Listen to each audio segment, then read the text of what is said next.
Cyberspace has increasingly become a focus of attention in policy discourse. As an inherently cross-domain field, cyber affairs are intertwined with nuclear and conventional capabilities as well as non-military fields that have potential bearing on international peace and security.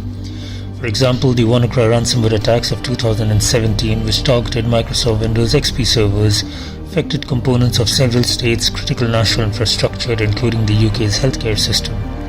Operations in the cyber domain have advanced considerably as a function of technological development. In addition, because of low barrier entry, non-state actors, including private industry and criminal organizations, have all started playing an increasingly important role in this field. As cyber is a fairly dynamic domain, substantial understanding of cyberspace and cybersecurity issues is still lacking.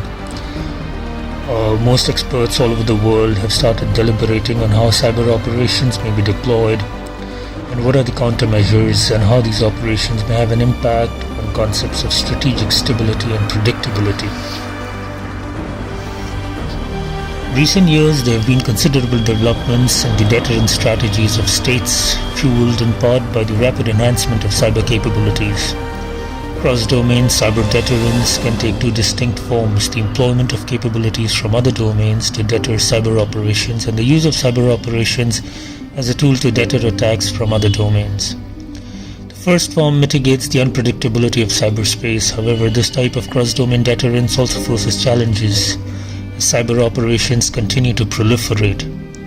This is because deterrence by denial, which is deterring an action by making it infeasible or unlikely to succeed, is difficult in the cyber realm, while deterrence by punishment encounters difficulties in attribution and the issuance of proportionate response. The second form of cross-domain cyber deterrence can be employed by military forces engaged in information, kinetic or psychological warfare to deter attacks in other domains. This form of deterrence is closer to coercion, as it employs cyber advantages as offensive means. Notably, this form of deterrence is complicated by the intrinsic value of secrecy in cyber operations. Both forms of cross-domain cyber deterrence can result in instability and the horizontal expansion of tensions across other domains, mirroring the stability-instability paradox of the Cold War. This is especially the case because of questions about intent in the cyber domain, popularly known as the cybersecurity dilemma. It suggests that when faced with a cyber intrusion, it is difficult for actors to readily and accurately determine if its purpose was espionage or sabotage. Furthermore, the line between espionage and sabotage is often blurred, as espionage can be used as reconnaissance activity to collect information for subsequent sabotage. Various factors influence state behavior and thus escalation patterns. They continue to frequent perception gaps about individual cyber operations as well as on cyber capabilities, bluntly speaking. So, considering the historical factors that were relevant to cross-domain deterrence, cyber and nuclear, it requires state actors to match strategic objectives and means in different scenarios. They must adopt a comprehensive perspective integrating technological development and security concerns, rather than a dichotomous perspective of hardware versus software or offline versus online security. You see, a domain that lacks formal codified frameworks or norms, attribution can allow actors to identify, establish, and regulate compliance with informal standards. A pattern that attribution in cyberspace is technically possible. Often reverse engineering malicious code allows analysts to trace the source of an operation. Toolsets, timestamps, languages used, and even IP addresses within the code itself can all be used to attribute cyber operations. Attributions may not always be made with absolute certainty, and their veracity may be questioned. The question of attribution is instead often a political one, as state may not be willing to attribute publicly because this risks revelation of the extent of its own cyber capabilities and intelligence collection activities and compromise its own operations. So this may help to explain different state policies on attribution. For example, France generally does not make public attributions, while the United States does so frequently. Furthermore, information on incidents and attribution can often be released a long time after the incident. These policies are also commonly carried out by private industry. Different capabilities and policies on attribution can result in an imbalance in public information. There have been joint attributions in the past, and that can only be achievable in the future if we look at the long term and the development standards for attribution as a short to medium term solution and as a means for cyberspace stability, and therefore more research is necessary in this domain. Stability in the cyber realm is to improve mutual understanding, which will require more knowledge and research. The international community is still identifying relevant issues and gaining a clearer understanding of the cyber domain. Without a clearly defined set of threats, for example, it is difficult to develop robust policies. More discourse on what states seek to police in cyberspace will bring some stability to this domain. There are many critical terms, including attribution, and they still lack clear agreed definitions. State postures regarding red lines also still largely ambiguous. Clarification on what each state deems an unacceptable attack could have beneficial results.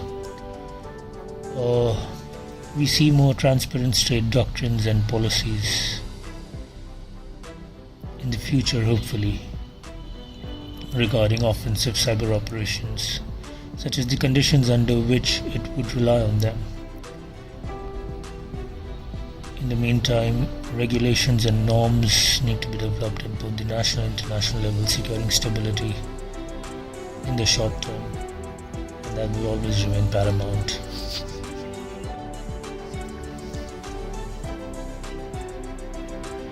The exploration of potential points of cyber-related nuclear vulnerability. They've increased as a function of the modernization programs undertaken by all nuclear-armed states that entail the increased computerization and digitalization of nuclear weapons and related capabilities. A number of targets of possible disruption through cyber operations have potential implications for escalation to nuclear weapon use. For instance, there exists the possibility of direct interference with computer-based nuclear command, control and communication systems, the NC3 systems, or of gaining access to sensitive data on nuclear weapon system designs and processes. The vastness of modern nuclear weapon enterprises also suggests the supply chains that could be vulnerable to similar intrusion. Targets can also include the broader information ecosystem within which nuclear weapon decision-making takes place, and related elements connected to the human operators of those systems. The importance of clarifying the vulnerabilities of systems and overlapping asset dependencies is very important. The reliance of nuclear command control communication systems on space-based satellite communications is often cited as one area of particular concern. Cyber operations on such multi-use assets can risk escalation in such crisis situations, especially given the aforementioned challenges linked to attribution and establishing intent. Concerns over particular vulnerabilities and assets, they often vary across actors. The potential utility of dialogue in order to explore key assumptions about nuclear vulnerability and their transferability across states remains a key focus. Also, the risk reduction measures requires a degree of transparency and dialogue that is currently absent. Diagnosing and drawing attention to existing issues and risks prior to taking other action is very important, because this can help to create common ground that feeds into multilateral or bilateral agreements. The relevant ideas and findings of the expert community need to be considered in the policy-making domain. It was important to challenge overconfidence or complacency. We see overconfidence or complacency in the cyber survivability of existing nuclear systems by governments and independent actors. Needs to be taken into consideration. Additionally, the underlying need for increased engagement across communities to identify risks that may otherwise not be considered. Specific issue of supply chain transparency as a prerequisite to preventing supply chain intrusions, and the interrelated need for internal identification of nuclear relevant software and systems developed and operated by non-government actors and entities.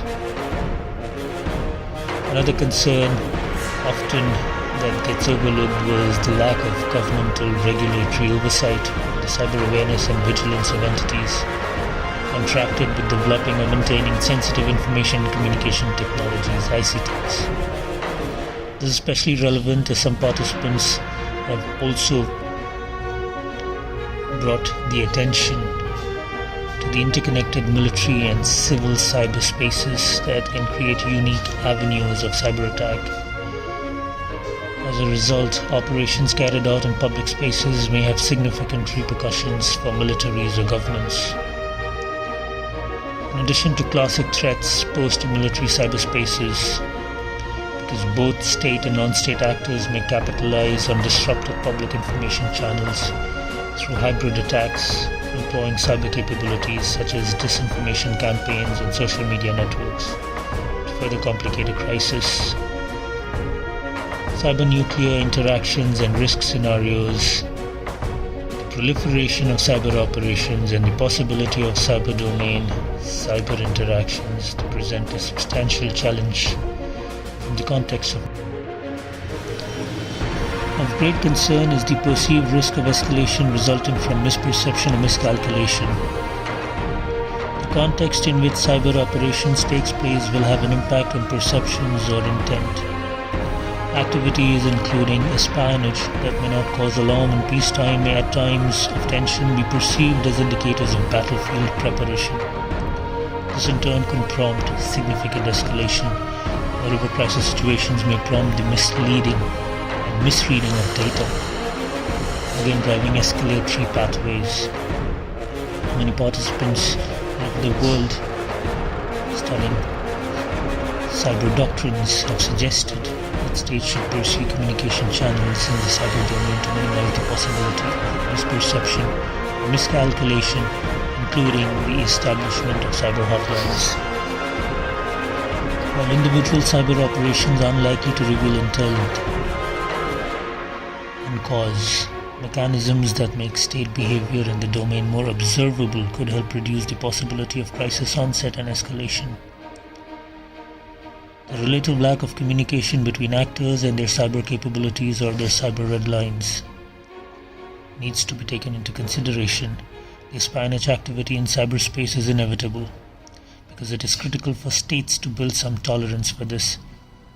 Delineating the boundaries of acceptable behaviors can contribute to trust in a manner that prevents inadvertent escalation.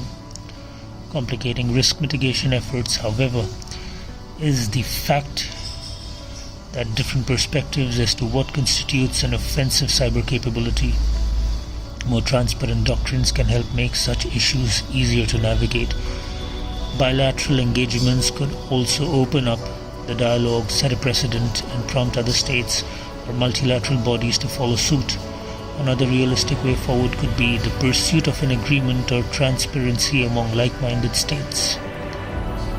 Challenges of verification, it is critical for states to follow through one of the commitments made in multilateral discussions on transparency and other proposed risk-reducing activities if they do not, they risk undermining the larger endeavor. The role for existing crisis prevention and management models as means to limit cyber-related nuclear escalation is very important. It includes the revival of the Cold War hotlines that allow direct communication between political and military leaders across borders. These channels could also be used during periods of heightened tension. The possibility of new approaches in this regard is also significant. These include, for instance, the undertaking of mutual resilience-enhancing processes whereby states manage individual vulnerabilities, the possibility of unintended escalation by undertaking common measures. These measures can include isolating the networks used to maintain nuclear assets from civilian networks, the development of fail-safe mechanisms, or the identification of red lines through dialogue process. The pursuit of these in existing frameworks and channels is indeed important. An essential aspect of future cooperation on cyber-nuclear risks centers on achieving a common baseline of understanding about concerns and vulnerabilities. Skepticism is often raised over the extent to which states would be willing to illustrate vulnerabilities to potential adversaries, and at least the attempts might be handicapped in this regard because by security concerns over the survivability of sensitive strategic systems. Still, dialogue on such issues could be key in reducing risk and avoiding escalation. Some common ground on measures to restrain malicious non-state actors on technical oversight agreements on essential nuclear command control communication systems remains to be seen. These could also provide a foundation for further cooperative discussion. and the opportunities for unilateral restraint in the cyber domain could take a number of forms. These include the voluntary establishment of executive oversight protocols, in which head of state authorization would be required to conduct cyber operations against high-level targets, such as NC3-related infrastructure. In addition, states could also more systematically apply transparency and security reviews to relevant systems. Tests of the cyber resilience of certain systems, for instance, could identify risks linked to overlapping networks and assets. These could also feed into informed responses not only to vulnerabilities and risks, but also to incidents at the national level. Dialogue at the bilateral, plurilateral and multilateral level can help facilitate and motivate effective unilateral action. Inclusive dialogues should not be limited at the state level, but should instead take place across disciplines and sectors, across state agencies and involving private industry, and all of society approaches necessary in this given regard to assess the scope of the issue. Such a campaign can further facilitate states to improve their cyber awareness and strengthen their cyber resilience. All of this can contribute to an overall reduction in cyber nuclear risk. A team of cyber defense professionals from Finland recently won an international competition involving dozens of squads, thousands of virtualized systems and live-fire digital attacks. The NATO Cooperative Cyber Defense Center of Excellence on April 22nd crowned the Finnish crew the winner of Lock Shields 2022, the largest exercise of its kind. A joint Lithuania-Poland team secured second and an Estonian-Georgian team logged in at third. This year's Lock Shields specifically focused on the interdependencies of international IT systems. The multi-day event is typically conducted under intense conditions, replicating a spreading crisis that ropes in the military and civilian worlds and the public and private sectors. Societies have become more dependent on virtual solutions, and this has greatly increased the attack surface for malicious actors, requiring effective collaboration between public and private entities to ensure the systems we depend on can be protected. The CCDCOE is located in the Estonian capital of Tallinn. It is staffed and financed by the US, United Kingdom, France, Germany, South Korea and others. It serves as medium for cyber education, cooperation, research and development.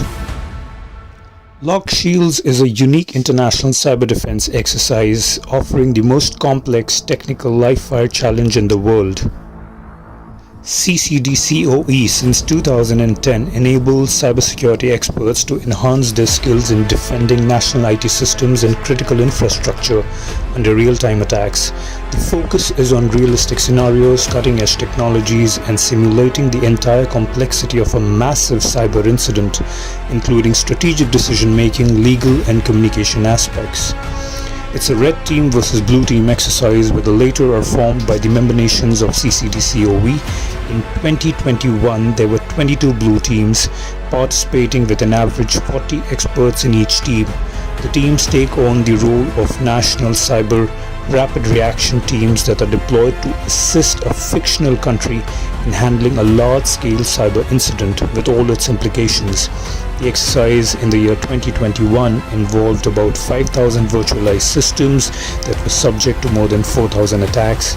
The teams must be effective in reporting incidents, executing strategic decisions, and solving forensic, legal, and media challenges. To keep up with the technology developments, Lock Shields focuses on realistic scenarios and cutting-edge technologies, relevant networks, and attack methods. In 2021, Lock Shields also featured new dilemmas for the strategic decision-making element of the exercise.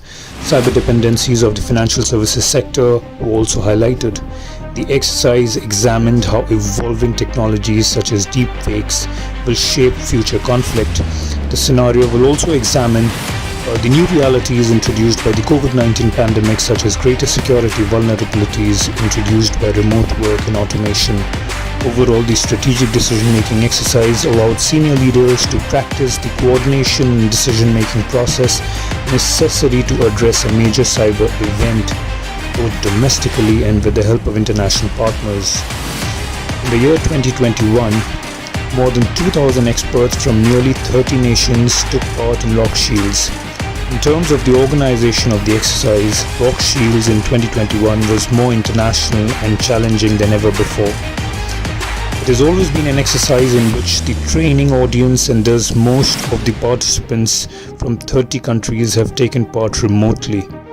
However, in 2021, due to the pandemic, the majority of organizing teams also contributed remotely from across the entire world. This made Lock Shields 21 the world's largest global live-fire cyber defense exercise. The exercise has always been unique in the scope and depth of cooperation between nations, academia, international organizations, and industry partners. The number of partners in 2021 exceeded previous years and continues to grow every year. Lock Shields facilitates the growth in cooperation within the international security community by establishing professional contacts as well as in sharing of information and experience among like-minded nations.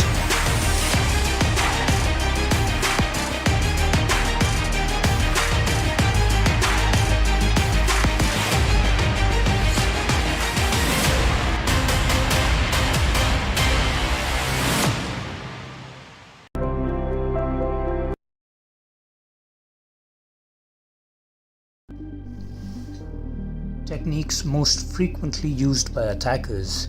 Customized phishing attacks are on the rise. Phishing attacks have not only increased in volume between the first and the second quarter, but have also become more advanced, with campaigns becoming more customized to target users through the utilization of captcha and web certificate data. Websites like Spotify and DocuSign were among the many used to draw in users. Development of new attack trends like email threats were found to have increased throughout the first half of 2021, with 2.9 billion quarantined through June. URL and text-based attacks rose consistently throughout the first half of the year, while email-based attacks decreased in the first 5 months before sharply increasing in June. Business email compromise attacks became the number one used tactic.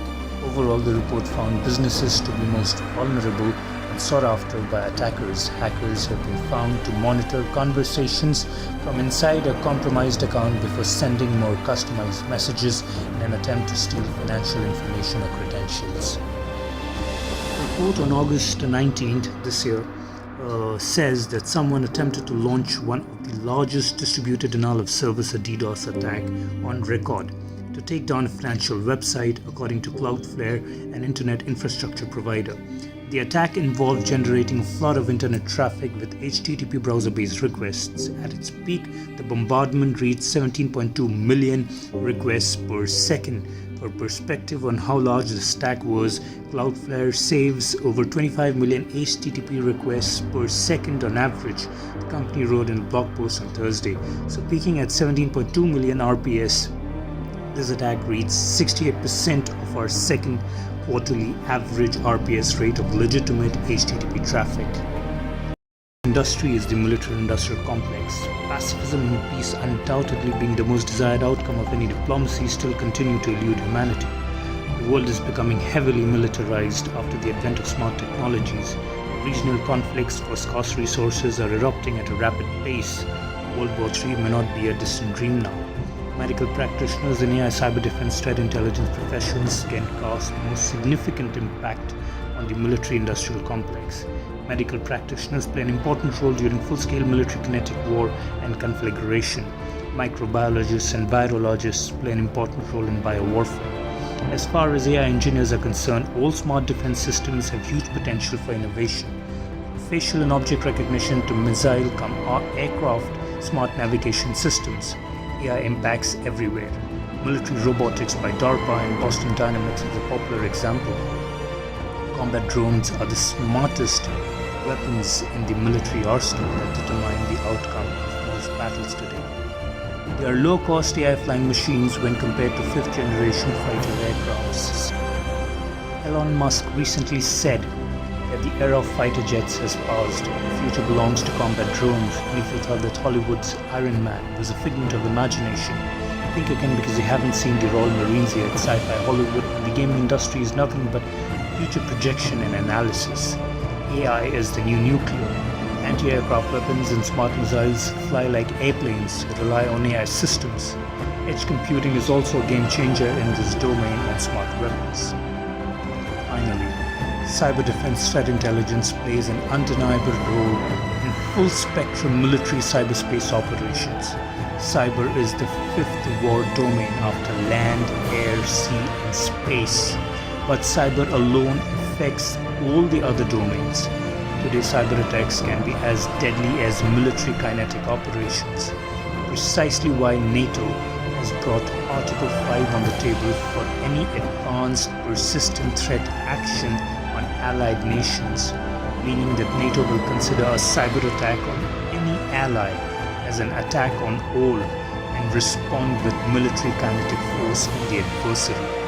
Defending the military, energy, aviation, hospital, government, and nuclear critical infrastructure is of great importance today.